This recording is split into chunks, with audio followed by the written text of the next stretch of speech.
All right, you are live with the Church Safety Guys. So thanks for joining with us tonight. My name is James, and I am joined by my fellow co-hosts, Paul Mike. We didn't rehearse that one. All right, so Paul and Mike, how are you guys doing tonight? Did you get that new intro, Paul? I did that just for you. I suddenly feel like I need to go ride my horse. Yes. All energized, ready to ride into the sunset. Good stuff. Very good stuff. Yeah, I started thinking, well, you know, a quick backstory to the folks that are watching. He's still laughing in his mind. I can see his face. Yeah. So he's always complaining that the song isn't peppy enough when we do an intro. So I spent the whole week, and this was a surprise to him. He had no idea about it. I spent the whole week actually trying to find just the right soundtrack for our intro. And of course, you know, there's nothing better than the soundtrack from The Magnificent Seven. So I'll just put that in there. So if you haven't seen that movie, then, you know, I'm not saying that we're like the Magnificent Three or anything like that. It was just kind of a cool, I like the soundtrack to it. So anyhow, thanks for joining us tonight. We are going to try and be a little bit serious, but hopefully, I don't know. We'll see how that works out. So if you're just joining us, feel free to write down your church and where you're located. That kind of helps us go through and check and see where our folks watching are from. And then also, if you give approval to StreamYard, that when you post something, if you have a question or something like that, then that brings it from Facebook into our studio, so then we can ask our guest this evening. So couple of quick things. Our month is sponsored by Full Armor Security and Full Armor Church Security, and then also Trinity Security Allies. So we'll have a couple of clips from them coming up here and get rolling into stuff. The other thing, actually, real quick, before we bring our guest in, I did want to mention that, and I did a video a couple days ago about having issues with our new Road Less Traveled book on Amazon. That has been fixed and squared away and straightened. So yeah, so it was released today on ebook. So you can actually, if you have an Amazon Prime membership, you can get that through there. And then also you can certainly purchase it. I think it's $12.99 through Amazon. And for every purchase, the amount of, I don't know, our royalty, I think it's just over $5. That goes straight back into the ministry of the Church Safety Guys. And, you know, we provide a lot of material, a lot of curriculum to different folks that ask for it for their churches. But The Road Less Traveled is a really cool book. I love the author. I was waiting for that. I was like, huh, interesting.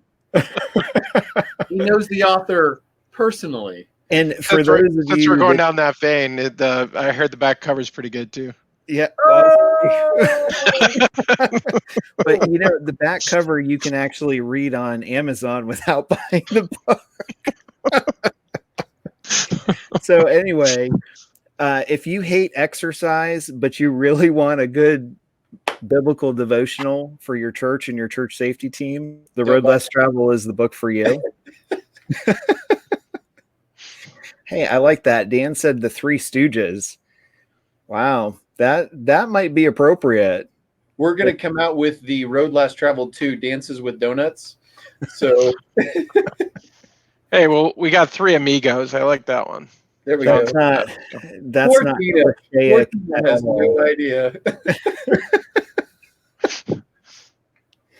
Oh my goodness, this is a train wreck. Yeah, So it is. anyhow, just to give you a heads up, so next week is Father's Day, and what we'll be doing is we're going to be broadcasting at a different time. I'm actually going to shoot for 6 p.m. Eastern time. I think that's 5 Central Standard, isn't it? Yes, Is that sir. how that works? Okay. So what we'll be doing, I had a short interview with Jimmy Meeks. He came on, and I got a chance to kind of talk to him and about his ministry.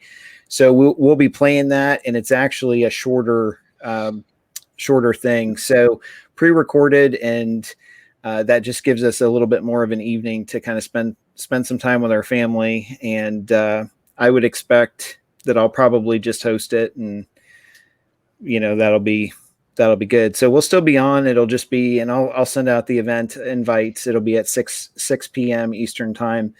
And it was really great talking to him. He's he's definitely got a dynamic personality, and he's very passionate about helping churches. And it was kind of interesting because he shared with me some of the things that he and Colonel Grossman are going to be doing in the future to help churches. And it was pretty dynamic and cool. So you don't want to miss that interview.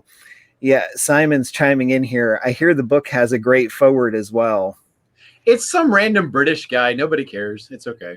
No, it's not a random British guy. It's a top shelf British guy Oh! with a top shelf accent. This is true. All right. So anyhow, I'm excited to bring our guest in tonight. Let's get to the serious stuff real quick, because I think we're losing everybody. I don't know about that. Hopefully at this point they're just patient with us. But anyhow, tonight we have the honor and pleasure of talking to Miss Tina Rowe, and hopefully I'll bring her in here. Hopefully I didn't butcher her last name like I did Simon's. So hello, Tina. How are you doing tonight? How are you? I was going to tell you, I actually like that music, although I thought you have a lot more in common with the horses than the riders. Oh! Nay. All I can say to that is nay. Very good. That's clever. I wouldn't have thought you could come up with that thing that quick. Occasionally. Oh my goodness. I can count to 5. You have to consider the source. It's Paul. Yeah. Sometimes he's a little low. So They have to rein me in regularly. Oh gosh, this could go on forever. Yes, it could. And he's the punniest guy that you'll ever meet in your entire lifetime. So trust me, we have pun battles regularly, and he always wins. Imagine. But anyhow, thank you for joining us tonight. Really appreciate it. I know we played email tag quite a bit. But and I know that you really don't like technology at all. I don't mind the technology. I just don't want to be seen on video. So Okay. that's why I just go through this. And in fact, I had a really pretty pink blouse on a while ago, and I ate barbecued chicken and spilled all down the front of it. And like 2 seconds before we came on the screen, I had to change clothes. That's the kind of thing that happens to me on video. So that's why I sort of always hesitate a little bit. Been there. Yep. So I think that's happened to all of us. Yeah. It's a blessing and a curse, I suppose. But anyhow, so for those of you that haven't visited your website or checked out your information, tell us about yourself. Tell us about your story. Well, I do have a website, but it's not really, I don't hardly even do anything with it, but it is a good way to contact me. And I have a lot of material, but most of it's law enforcement related or just generic kind of related. But for those of you all that don't know me at all, and it's amazing, I ought to be rich and famous, but I'm not. So that's why I'm always frustrated when people don't know me. I always laugh and say if they've painted the bathroom walls at the police department, they're never going to know me again. So I kind of have to keep advertising myself. I came on the job in 1969 and started just as a little patrol officer. If you can, for those of you all that are watching, if you could picture this, I had a little short skirt that was so short that it just hardly covered the essentials. So I wore a little short skirt and high heels, and I carried my 5-shot Smith & Wesson in my purse, which I left in the car when I had to get out and go do something. And of course, during that era, you didn't get cover on calls. And in fact, I would say 1-0, and before I could hit the 8, man, they'd be clicking the microphone, so I wouldn't be able to talk. So I can live with that now. I don't get frustrated about it, but I was frustrated at the time. So 1969, and then I became, I was on the Denver Police Department. I became our first woman sergeant, and our first woman lieutenant, the first woman captain. When you're my age, you kind of are the first woman everything practically. Eve and I were very similar in time, I think, is what it amounts to. But so I was the first woman, all of that. I had just a great career. I was in every district and every assignment, and I just couldn't wish a better career for anybody. And then right at the end of my career, I got a phone call from a senator who wanted to know if I would like to participate in the process for United States Marshal for the area. And I didn't for the state. And I didn't know anything about United States Marshals. And he said, well, it's a presidential appointment. And I said, well, I'm a registered unaffiliated, so I don't think that, it's likely that. And he said, well, just give it a try. It truly was almost a cosmic gift. And here's what I say about that. I say that to people all the time. You've got to be ready, because if you're not ready, and like this is true so much with security teams, we rock along with some people who are not very capable, not very ready for anything. And then when the big thing happens, they're not able to really help. So we have to keep people in a state of readiness all the time. I think we need to keep our congregations in a state of readiness all the time. And you know me enough to know that I view that as readiness for the big picture, not, for just one time. Then in 2007, we had the events at New Life Church. And some pastor friend asked me if I'd put something together on church safety and security, because I have such a security planning background. I mean, really just for up to that time, 35 years worth. And I've said this, and I want you to know it. I mean, I like to say this to people because I think it says something about my approach to it, is that it's not a faith-based ministry for me. I might have a faith, but that's not the way I approach this training. If libraries would have had a problem, I'd be doing training about libraries. That's just the way I am. And so I've enjoyed it for that reason. I put together a document that just had some overview material. It's still in sort of a draft stage. One of these days I'm going to do something with it, but that's gone out over 35,000 times for free. And I imagine probably now close to 50,000 times, because people just make copies and make copies and make copies all the time. That's been a real fun thing for me. I hear from somebody every day, and sometimes I'll get 50, 60 a week if there's been a conference someplace and my name gets mentioned, and they want the material, and I send things to them and so forth. So it's been a great opportunity for me. That is crazy. And I know that I found out about you and some of your work through Simon, and just actually going through and watching some of your videos and whatnot that he's recorded. And that prompted, that prompted me to go do a little bit of research and kind of understand some of what you were mentioning earlier about the big picture. And I mentioned this to you, I think before the show, but part of the reason that I like it so much is because it encompasses so many things that a lot of times people don't think about. And when we started the church safety guys and the group on Facebook and all of this stuff, much of why we started that was because we felt like there was a disconnect with churches and places of worship, that they were so focused on one thing, and that was just like the active shooter, and not necessarily understanding how to connect with people, to look at maybe, mental illness as it comes into that congregation, how to handle that, special needs. And then to kind of expound on that, some of the other generic things and I call it generic, but like food safety and, fire prevention. We had a church in Columbus, actually Southeast Columbus, that I think 3 or 4 years ago, they were in the news, and for the wrong reasons. And the CDC ended up coming in because they had a potluck where someone brought in something that was canned with good intentions, but it ended up giving botulism to like 20 people in the church. And I think one elderly woman passed away from the incident. And the CDC came into this little town, in the middle of nowhere, Midwest USA, and traced it back. And from that point, a lot of us in the Midwest really started saying, look, if you're going to do a food event, why not train someone in food safety? Why does safety or a safety team just have to focus on, one incident like an active shooter, especially when we do statistics of like the incidents that we run at our church, 80% of those are medically related. And so it's like, what, wait a second. So we really, as guys with the church safety guys, we really started pushing that emphasis and saying, look, there's so much more here that you need to be watching out for. And it's not just, it's great to train for, in preparation, but at the end of the day, that the title of church safety really has to encompass a lot more things.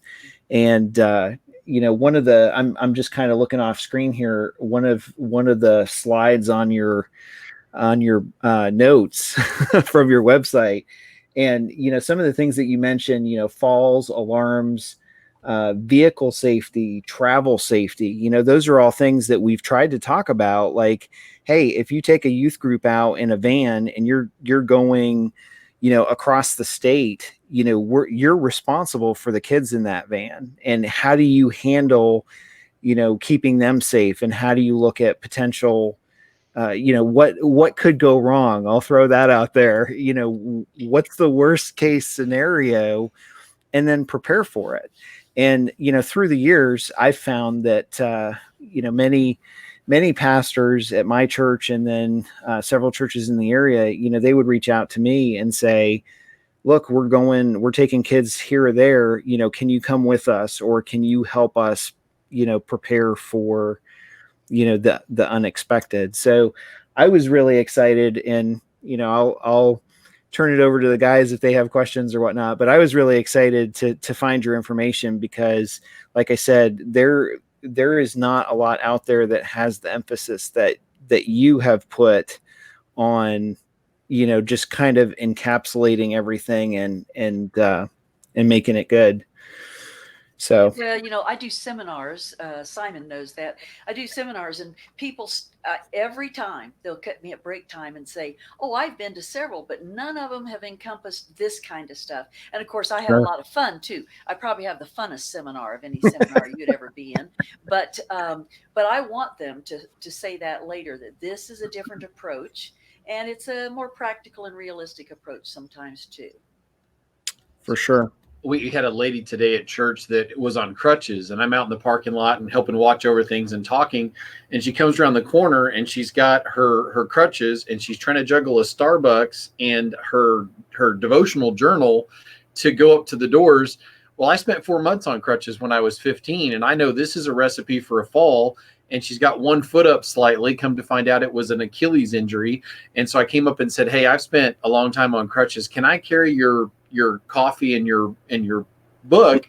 And I get her up inside, and one of her friends, it just sees her and comes over, and I trade off, and she goes. And then I caught her on the way out and helped her again, because she didn't have the coffee, but she still had the book. And to me, medical, James and I've talked about this a lot. To me, medical is about 99% of what you're going to deal with.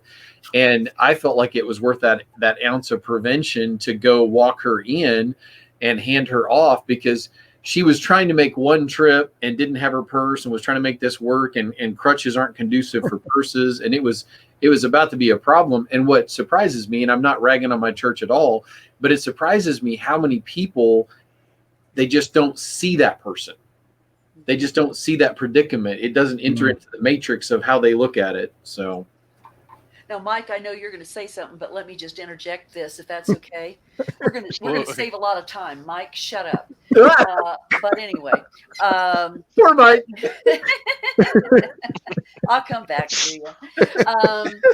If you saw, James, if you saw in some of my material, I use this analogy all the time. Of course, I'm concerned about a home invasion for me and for my family, because that's like about the worst thing you can think about. But wouldn't it be foolish to put all our efforts into this idea of prevent a home invasion? What do we do if there's a home invasion? And I don't think anything about fire, and I don't think anything about my computer being hacked, and I don't pay attention to when I go out at night and my car. There's so many other things with the church, and that's why I talk about the people, the places, the property, the processes, and the programs. So I say those are the 5 things that we need to be. The question you asked, what could go wrong about each one of those individual things? And that's enough to keep us. The reason I like it is because, and I understand that everybody's got a slightly different approach to this, but my feeling is the more people we can involve with the safety and security team, the better. So the security response team, that's the ones that maybe they're armed or not armed, but that's that role. But there's a tremendous role that we can use women, people of all ages. We can even use adolescents to help us with some of these other things that don't involve that type of stuff. And so I like to expand out a lot so that we have a reason for a lot of people to be helping. Absolutely. Now, Mike, what do you want to say? Thank you for the hall. Thank you for the hall pass. Yeah. I like her. No, I'm going to jump into the readiness topic. I think it's great from that perspective, is looking at it not just how are you ready in your daily life, how are you ready in your municipality, but in a church capacity. I think you spoke to it, Tina, is across the board, those other ministries that can have a mindset of readiness and can have their eyes on, basically, or open, so that they can help inform the safety team if necessary. But a lot of it is really just being personal. It's being out there, it's being available, and being able to step up and be trained as necessary. But to me, the readiness, I think, is underserved in church safety. How many are in Tornado Alley? How often do you have many churches that are in the area of blizzards, or in the Northeast where I'm originally from, now in sunny Texas? But you got slips and trips and ice dams and all sorts of other things. All of that is part of that safety mindset that can contribute into needing to go to work, really, for most of us. Yes, and since you mentioned that, look at what's happened recently. There were a lot of churches that were poised, I mean, literally poised, to be ready to have church services someplace else if they had to. And I always tell people, you never know when there's going to be a water emergency, a fire emergency, something, and you won't be able to meet at that building. Well, if you can't worship, if only you got to be there before you can worship, then you could shut a lot of things down. There were a lot of churches ready to go. And I know a lot of other churches that the only option they had was to come together, and they weren't even willing to try to find another option. And so that's part of the readiness as well, I think. For sure. I think the disaster recovery. What could go wrong, and then be ready to do something about it. So yeah, exactly. We had every year we put on a rather large pageant at Easter time, where we open up to the community, and we go through and we do the life of Christ with actors, and we bring animals in and that sort of thing. And it's funny because we always use, in several of the scenes, we always use special effects and smoke machines and stuff like that. And so, of course, when we're practicing, we've had, the fire alarm system go off. So we'll be in the middle of practice, and all of a sudden the fire alarm system goes off. Well, I'm on the first call list now. And so a lot of times, the company will call me and they'll say, is there a real fire? Should we dispatch, the fire department, or, is it a false alarm? And so often, we try and put the mode into test, so that, while we're doing that, it doesn't, the fire department doesn't show up. I can't tell you how many times that the fire department has showed up, and I've been very embarrassed and humbly go out to the battalion chief, and I'm like, I'm sorry, sir. But what was funny to me was, it prompted me to look at it and say, you know what? I don't know anything about this fire system, but I want to learn about this fire system. And everybody else needs to know, like on our team needs to know how to operate this, because it's a very simple thing. But if you don't know how to operate it, then if there's an emergency, we're going to have an issue. Mm-hmm. And so I went and I downloaded the PDF for it. And I'll tell you, it's a Honeywell box. And about 300 pages later on that PDF, I'm like scratching my head and I'm like, okay, how can I condense this to, 10 minutes worth of training for all of our safety folks? But we actually, because of that, it prompted us to do a drill where we had safety people at different places the next time we did a fire drill. And we worked through a lot of stuff that, it was stuff we never would have thought of had we not gone down that road and thought, okay, well, how are we going to respond? How do we direct people? The safety team should be the last folks out of the building, because they should be making sure that other people are out, and the kids are out and different things like that. So, just running through that process from start to finish really, really helped us more than, and we thought we were okay. We thought that everything would be fine. We'd handle it great. And then when we actually had the drill, it kind of proved otherwise, but we were able to tweak stuff and kind of go from there. So I'm glad you did it though. Yeah. And everybody was very happy, happy that we spent the time and actually ran it like a full drill. So it kind of alerted us to half of our church building has the old Claxton style fire alarm sounding system and the other half doesn't. And so, yeah, it kind of makes you want to, like, I don't know, take some Advil afterwards or something like that. But so I'm going to have a question for Tina in a minute, because Simon was messaging and said to ask you a specific question, but you were talking about, and it revolves around what could go wrong. So I was pulling security for a 5-church event, and I won't say where and I won't say what, but it involved barbecue, and they had a bunch of ash coming out of this barbecue setup, and they were using like oak to cook it. And somebody got the brilliant idea to take all this ash and go over and dump it into this large dumpster, not realizing that it had, active coals in it. So some big red trucks rolled up. We literally had a dumpster fire. So it turned into a dumpster fire and turned this beautiful, I think it was a bright green dumpster, huge dumpster. You could have parked a car in it, turned it into a bright brown, nasty looking dumpster. Really nice guys. We gave them barbecue. They were super nice about it. And I'm dying over here thinking, at what point did putting hot coal encased in ash into a full dumpster seem like, and it was full of cardboard and things you're not supposed to burn. I'm over here going, and so that brings me to my question that Simon sent us, which was to ask you about what could go wrong. Yes, right, exactly. It sounds to me like there was another ash around dumping the ash, so maybe we need to look at that first. Father, that was funny. Simon always has a question to ask. Hey, one thing I was going to mention to you, since you were talking about that, about the things that can go wrong and so forth, is that what frustrates me, I just get so frustrated I almost can't stand it, is I will have done this whole, it's a 6-hour seminar. I'll have gone through the whole thing. Throughout the day, I keep saying, so remember, this is the big picture. So remember, this is the big picture. I get phone calls where they'll say, something, and I'll say, yeah, but let's keep the big picture in mind.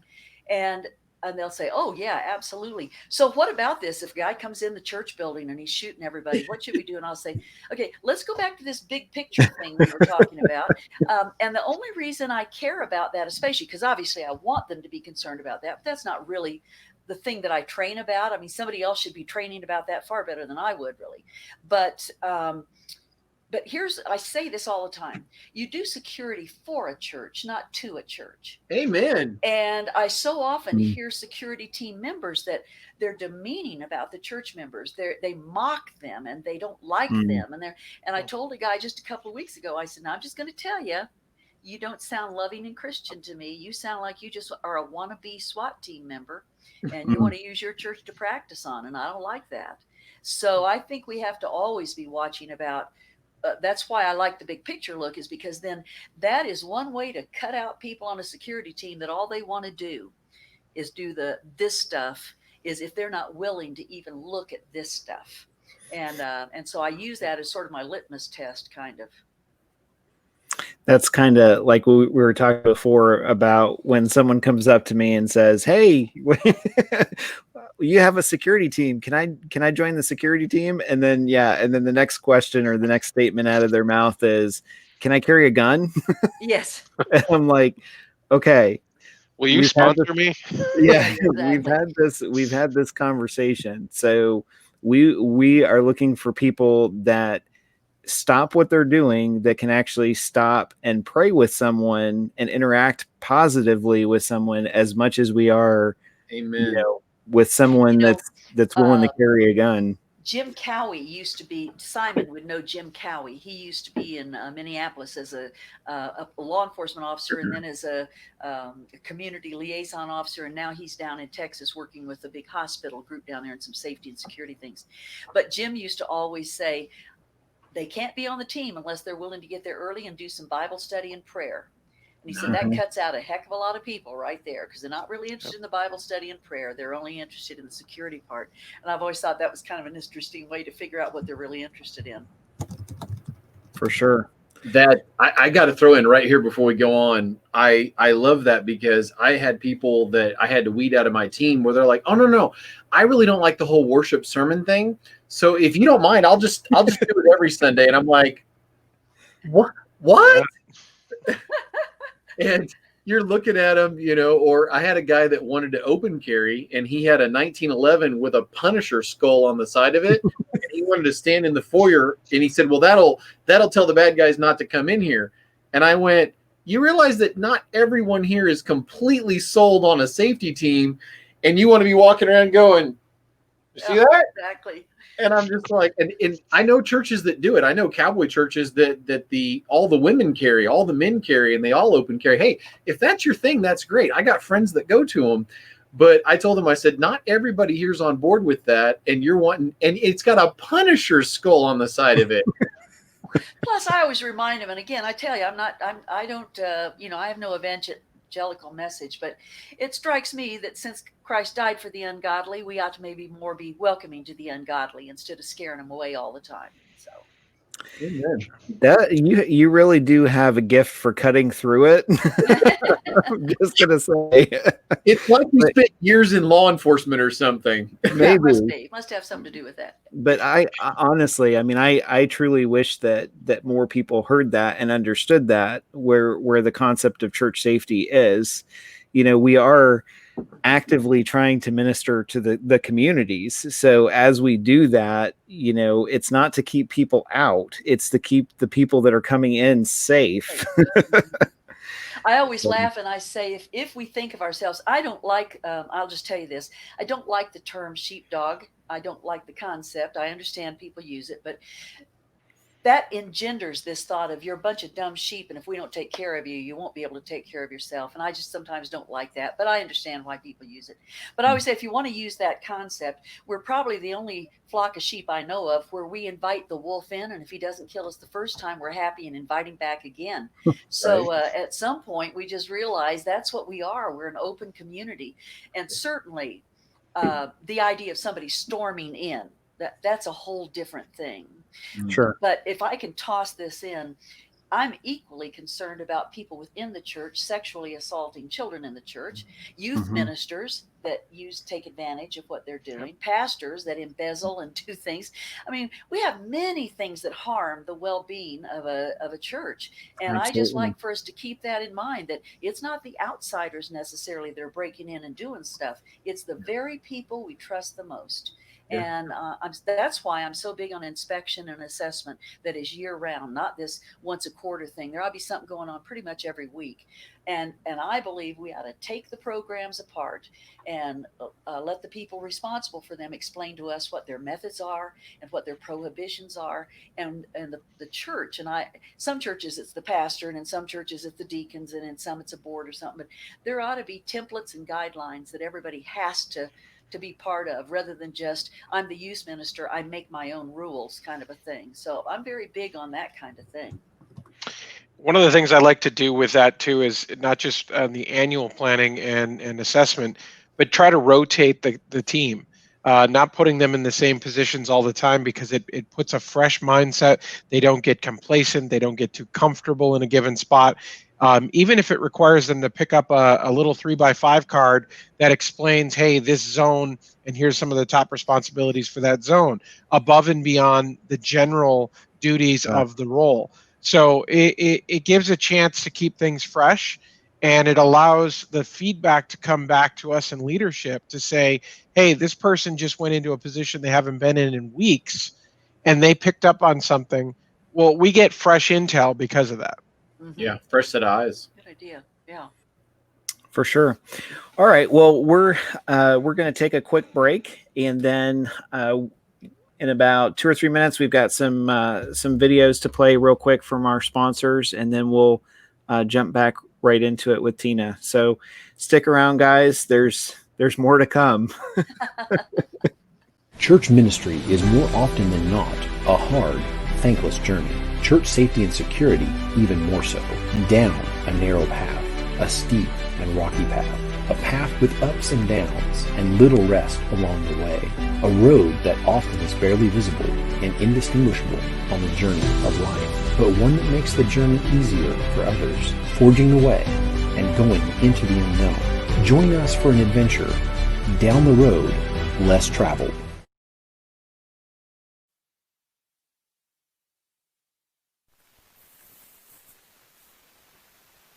In the Message translation of the Bible, Proverbs 15 verse 1 says, "A gentle response diffuses anger." In my 20 years as a road patrol police officer, I have seen that work, a gentle response diffusing anger. I founded Gentle Response LLC in 2016 after observing that a vast majority of people who volunteer and work at churches do not have the background, training, or experience to properly handle a loud, rude, obnoxious person without inadvertently saying or doing something that actually escalates the situation. Gentle Response is not just another lecture presentation. I have a team of current and former police officers with decades of experience, and we conduct very dynamic, realistic conflict de-escalation training seminars and scenarios, which are specifically designed to help a person develop stress inoculation, muscle memory, self-confidence, and confidence in other colleagues. You will not develop all that from just sitting through a lecture presentation or just watching a training video. My team and I travel around the country, working with churches, businesses, corporations, state agencies, and law enforcement. We can help you and your personnel be much better prepared to effectively and successfully interact with a hostile, confrontational person and prevent a volatile situation from becoming a critical, violent incident. Contact me for more information or to lock in a training date at my webpage, gentle-response.com, or through your social media, your favorite social media platform. Just do a search for Gentle Response.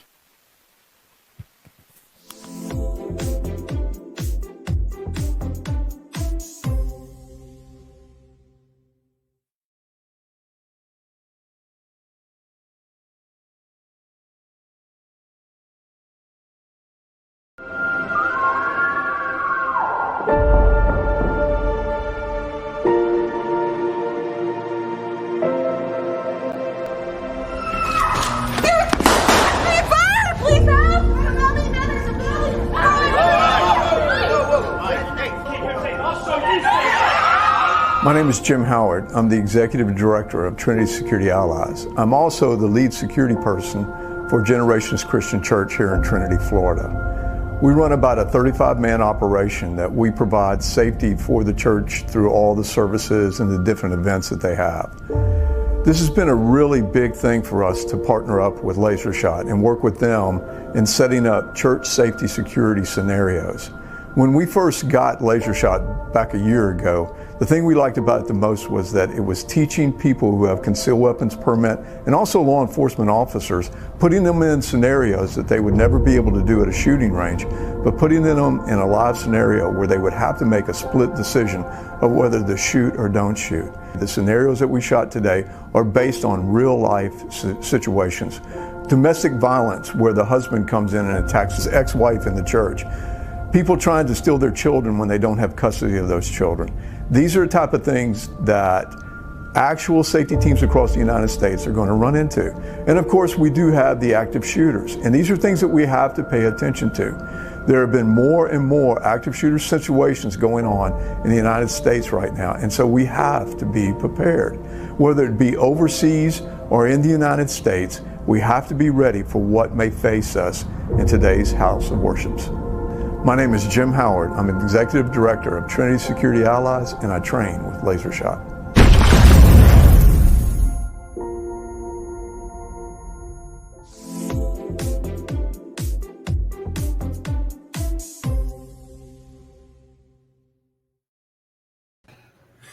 All right, and we are back from that quick break, and we are the Church Safety Guys, and we have special guest Tina Lewis Rowe with us tonight.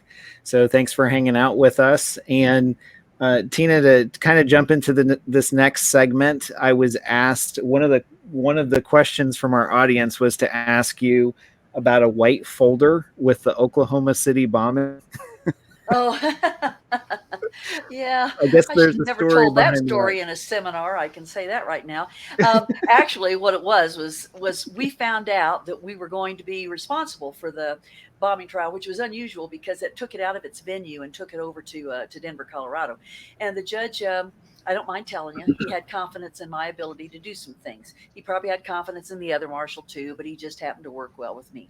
So it came to Denver. And so they said, okay, in a few minutes, we're going to have a meeting with all the media from the Denver area, plus a bunch of other people. And we'd like for you all to come over and be part of that so that they can show we're ready for things. And my chief deputy, Larry Hominick, said, oh, Marshal, what are we going to do? We haven't even had time to start thinking about plans yet. And I said, don't worry about it. Go get me a couple of those white binders that have the plastic in the front. So while he was gone, I typed up U.S. versus McVeigh-Nichols. And let me just say this. I'm not mocking the tragedy that led up to the trial. I'm just talking about the situation. So I took a lot of plain white paper, and then I took Post-it notes and put all around, and a couple of them I squished up some, and I wrote some things on. And so when we went over to the meeting with the media, each of us had a binder that said U.S. Marshal, trial plans, U.S. versus McVeigh-Nichols. I laid those down, and throughout the meeting, periodically when somebody would say something, I would open my binder up, look to a blank page, look at Larry and go, like this, and close it up again. And the next day, that was the headline in the Denver Post. That was the first picture on Channel 9 News was me with my hand on a binder, and it said, United States Marshal Service, well prepared for the trial process. So when I've told that to people, I've said half the battle is to feel prepared and look prepared, and at least people have confidence. And then we spent the whole next 2 days, 24 hours a day, getting ready.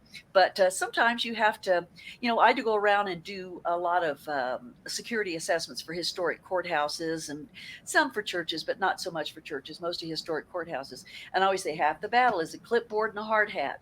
And once you've got those, people think you must know something. So I just kind of figure that works for all of us. We got to look like we know something. Well, it's funny. I'm gonna just say this quick story, and then I'll throw it over to Paul and Mike. But it's funny because usually every Sunday when we have service, I'll walk through the sanctuary as people are coming in, and I'll greet people, and kind of watch people and see what they're doing and that sort of thing. And I had a friend of mine came up to me one time and he said, are you angry? Are you mad at anybody? And I said, no. I'm like, what? I'm fine. And he's like, well, you're walking through the sanctuary and you're looking at people and you're scowling. And took me a second, and I'm like, I'm not angry. It's just me thinking hard. My face scrunches up. So he said, well, here's the thing. Yeah. He said, here's the thing. He said, if you're going to walk through, he said, I know exactly what you're doing and why you're doing it. But if you're going to walk through, take the frown off your face, put a smile on your face, and then you can be reassuring to the people in the sanctuary that there's nothing wrong, that you're just doing your regular rounds and being social and not so intense on watching people come in and stuff like that. And so for me, that was kind of the learning experience, like you said, where it was like, okay, people are watching me, so I need to kind of, even if the craziest thing is going on, I still need to have a professional appearance and look like, okay, we've got this. This is what we're going to do. And what's funny is so many times, and I've had situations at my church where I was asked to step in and oversee police operations because of knowing the building and knowing what was going on and helping the officers. And, that's something that I'll never forget. But in my mind, I'm thinking, my brain is screaming, I can't do this. And someone else is like, yeah, just put a smile on your face and do it, because yeah.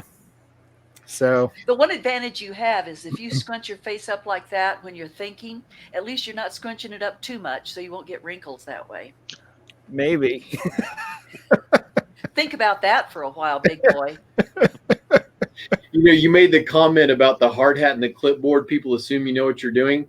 I may have, as a young man, worked my way through a security detail all the way back to a concert that may have involved Faith Hill, and may have bluffed my way all the way through the state troopers, the security detail, the roadies. I may have gotten into the back lot where the buses were pulled up, and I may have walked past where she and her husband were with, and I forget the guy they were in concert with, but the two guys were playing basketball in the back lot, and she was sitting on a bucket waiting on them so they could go perform. And that was my introduction at 18 years old, possibly my introduction to how, if you look like you belong somewhere and you look like you know what you're doing, you can probably get just about anywhere. Anything, yeah. Yep. I always call it act as if, as the phrase is, act as if you belong there, act as if you're in charge, act as if that everything is perfectly fine and nothing. Oh, yeah. And so putting that face on, whether it's to gain access, to appease somebody else, to make them feel more comfortable, you're acting as if everything's fine, even when it's not. Incidentally, I always mention this. I go in a lot of churches. I like to visit different kinds of churches, different faiths and stuff. And I usually, especially if I'm in town for a seminar, I'll often go to something like that just to kind of visit around. And I've said this, nobody ever believes me, but it's absolutely true. I don't really enjoy the music service. I grew up as a Southern Baptist where you sing a verse and then you sing a chorus. It's not the same chorus over and over and over and over and over and over and over again on a PowerPoint. So I don't like the music service, but I love I love the sermon. I really enjoy the sermons. So I usually get there a little bit late. I have never, and I'm not lying, never once have I ever been greeted or questioned or asked anything. I just walk in and I try to go to the ladies' room and avoid everybody, and nobody ever talks to me. And people always say, well, if you were in our church, I could promise you we'd talk to you. I'm not sure that that's true. And so one of the things I think is important for church members is to say, if you see people, at least make eye contact and say hello. And if you think they look suspicious, go to the security team. But geez, how welcoming is that when you're so put off by a stranger that you don't even talk to them at all? It just seems odd to me. They seem to teach that to the, $8 an hour people at the mall. To be able to at least greet people as they walk in the store. I don't know why Yes. we as grown adults can't do that in a church. Oh, yeah. Paul's going to be doing that when he retires. Well, the $8 an hour thing at the mall. Yeah. The crazy thing about that is it hurts. The crazy thing about that is, growing up, I guess my dad always taught me, you give a firm handshake, none of the slippery stuff. And, you look someone in the eye when you're talking to them. And just those two simple things will, my dad's always told me, will help you go far with, communicating, with talking to people, with active listening and that sort of thing. And I think you're absolutely right. I mean, I've talked to churches, I've done training with churches where, the team like huddles up, each person huddles up in their own little corner, and they're just not even interested in coming out. And, let's try and be proactive instead of reactive with some of these mindsets. And, of course, I mean, for all of us, I mean, certainly when you started talking about church safety, there wasn't much out there on church safety. And for us, even, Paul and I and Mike, to an extent, 10, 12 years ago, when we tried to jump into it and help our churches, we really had to create our own thoughts on it because there was so little. Now I kind of feel like there's just a whole buffet and, of best practices. But, it's interesting to me. It's interesting. And I think that the idea, like we've talked before on the broadcast about, incorporating more, again, mental health stuff, de-escalation, different things like that to really pull people out and get them involved with people as a preventative nature of something happening or measure of something happening. If I can stick a little point in about one of your sponsors, that Gentle Response, that is Sure. a great program. I think the Gentle Response program is a great program. And one doesn't have to just use their program. You could do a lot of research and develop something on your own as well. But if you're looking for a package thing, it seems to me like they have a great approach. And so does the other gentleman. But I'm just mentioning that in line with what you said. Sometimes Sure. just a warm and open look. We're not talking now about the wildly violent person, but just a warm and open look can certainly diffuse an awful lot of situations. Well, and yeah, I mean, we're told to love. I mean, I forget who coined the phrase aggressive friendliness, but if we would just go up and talk to people, and I did a video about this recently, that the water bottle is literally the most useful tool that I have in church safety, because I can walk up to somebody that's sitting in their car and say, hey, I noticed you were sitting out here. I didn't know if you're waiting on a friend to come join you. And I'm looking at their hands, what's in the seat next to them, what's their face look like? Do they have vasoconstriction? Do they seem like they're sick? Are they nervous? Are they freaked out that I walked up to them? And I'm being friendly and being Christ-like if you've given someone a cup of water in my name, and I'm being friendly, and it gives me a great opportunity. I've caught medical issues in the parking lot, people that were crying over a fight they had with a spouse on the way to church. And I've prayed with more people than I can shake a stick at, because you walk up and you're friendly and you're kind. And almost every time they go to one of the pastors and go, I don't know who that crazy bald guy was in the parking lot, but he was really nice. And he got me a bottle of water, and I got a full recon of it. And I've been able a couple of times to go, something's not right with this, and we could take other measures. But 9 times out of 10, it's somebody's waiting on something. Maybe they're nervous. Maybe they're waiting on a friend to show up. And, oh, Bill. Yeah, I know. Bill Smith, he just stepped in. Oh, well, he probably hadn't checked his phone. I can take you right to him. And it lets you minister in that environment. And it gives you, it gives you a way to do it that doesn't come off canned. Yeah. And this is purely not what we're talking about, but you'll see why I'm mentioning it. I teach a class on self-initiated patrol activities, and I teach it around the country. And I have a tremendous difficulty marketing that. It's the only program like it. There's never been any other class put together on how to do the work that you do between calls for service. And one of the things I talk about is looking for ways to minister to people in a police fashion. And one of the things I suggest is get those little inexpensive short bottles of water so they don't cost an arm and a leg. And when you see somebody on a hot day, give them a bottle of water. Get out of the car. If you see somebody mowing their lawn, give them a bottle of water. And certainly that's not the answer to everything, but if I may opine about this, if we had spent more time policing for the community instead of to the community, and done some more of a ministry kind of a thing in a police function, obviously, we'd at least have enough people to say, but I've had a good experience, Mm-hmm. And so I think that's what we're looking at all the time in our lives, not just at church. It's police departments, it's city government, it's me as a neighbor, to say, what are the phrase I use is dinky leadership. just little teeny bits of things that mean something to people. And Mm. that's what a security team and a safety security concept, not just that team, but the medical team. And I want to mention something in a second, so remind me about security liaisons. But that's what all of us can do. We don't have to do big cosmic things. We just need to be doing these daily dinky things that have an impression, make an impression on people. So that's what I really put a focus on. Nice. Oh, I know. I thought so too. Well, I'm told as a civilian police chaplain, I'm always talking to officers about ways to work with the community and to have a positive interaction with people. So that's just one more little arrow in my quiver. I like it.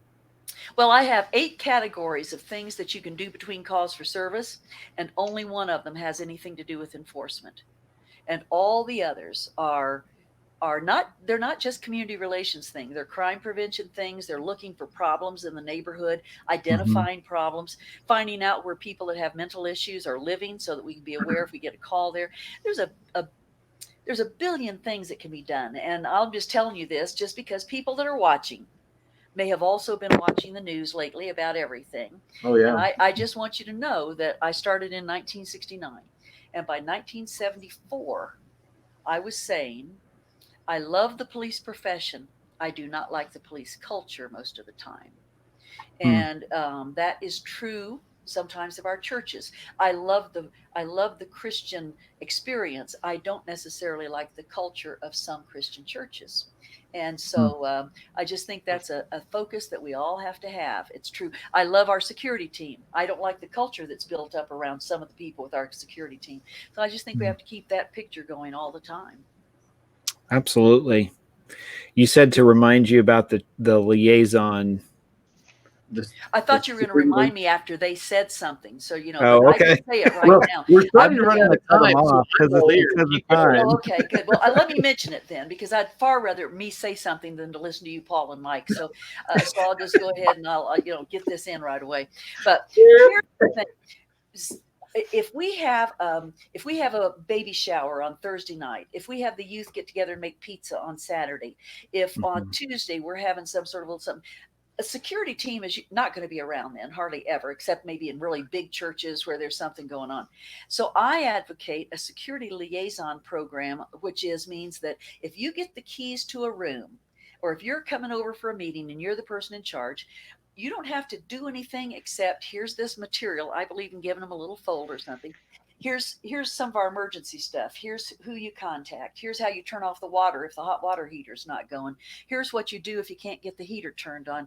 And then here's why you should keep that front door locked the whole time and have somebody let people in rather than going down to the room and leaving it open. And I call that the liaison function, where it's the members of the church that are using the church are equally responsible for protecting it. So it'd be the same thing we do with our children when we tell them to take care of the house when we're not there or something. So I like to have the overview kind of a coordinating group, the security team, and a medical response team, and the liaisons. I think that makes a really nice rounded program. And so I talk about that as part of what I teach about. But I think it's good for almost any church to do. Nice. Absolutely. To what you said earlier, your point about being kind in the community as an officer back in the 70s, it just kind of made me think of, we've got so much going on in our culture right now, where just a simple interaction of kindness and an activity where you're trying to, with good intentions, try to bless someone, just has such a ripple effect. Oh yeah. And, my family and I went out to lunch today after church, and a gentleman came in with his wife, and they sat down, and he had a World War II veteran hat on. And, I was kind of looking for the opportunity to go up and talk to him, and just say, thank you for your service. I appreciate it. Cause if I ever get the chance, I like to do that. There's not a whole lot of World War II veterans around, left really. No. And so I was sitting at the table, and I looked over, and the couple at the table next to us the man actually called the waitress over, and she came over and she said, "What can I do for you?" And he said, I don't know what's going on at that table, if they're, eating lunch or dinner or whatever, but he said, I want to take care of their bill. So he said, if you can bring that over to me. And she kind of stopped and looked at him like a snake had jumped up and bit him. And he said, no, I want to be nice to them because he deserves it. He put his best foot forward. And, I'm sitting there and I'm like, he didn't do that to bless me. Right. But the fact of just sitting there and hearing him with his graciousness to be able to go out of his way to do something for someone else, it did bless me. And I think that, honestly, as much as with safety and security, with as much as we get frustrated over, the random weird things that we get called to often, right? The idea and just the thought that, we have the opportunity to bless the members and appreciate them and serve them. I just like it. I like the idea that you mentioned about, not using sheepdog because it implies that the sheep are just kind of dumb.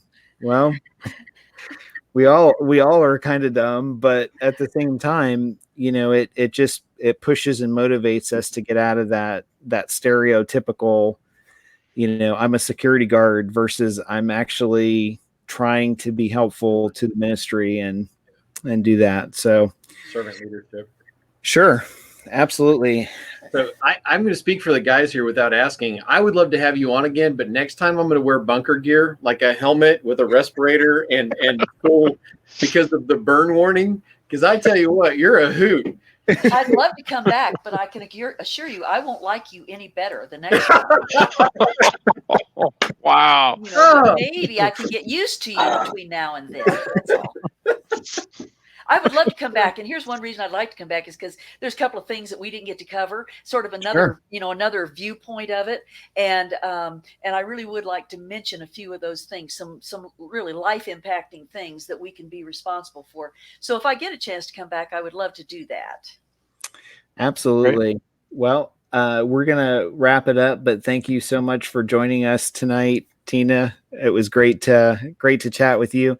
And you know what? It was great to see my cohorts get burned. I don't know why I missed all of that. And it went straight to them. Next time, Tina. Yeah. I felt sorry for you, James. Oh my goodness. That is too crazy. Thanks, Tina. All right. Well, we just had the opportunity to talk to Tina Lewis Rowe, and if you would like some more information, she's got some great resources that are on her website, and that's scrolling down at the bottom. We will try and have her back on if schedule permits. My goodness, I love her. She's awesome. I'm gonna have to have time to lick my wounds after that. It's like this young lady spent like 30 some odd years and more around a bunch of brothers or something, and had to sort of like establish herself in that environment. It reminds me very much of Sisters. Yep. I love it. So anyhow, so just a quick wrap up. Again, thank you to Trinity Security Allies for partnering with us this month, and then also Gentle Response, John Riley. Make sure to visit his website. He's a great guy. He watches. I think he's watching now. So I got to shout out. I've got to be nice. No, I'm kidding. He's great at de-escalating, and also let me throw up here again our book of the month. For June is actually Church Safety Responding to Suspicious Activity, and that's by our good friend Simon. And he will actually be on the last Sunday of the month. Next Sunday, we'll be doing a shorter broadcast at 6 p.m. Eastern Standard Time, and I will be playing an interview that I had with Jimmy Meeks. So you definitely want to join us for that. So I will go ahead and close us in prayer, and then we will catch you next next time around the sun. So, gracious Heavenly Father, thank you for the opportunity tonight for fellowship. Thank you for the information.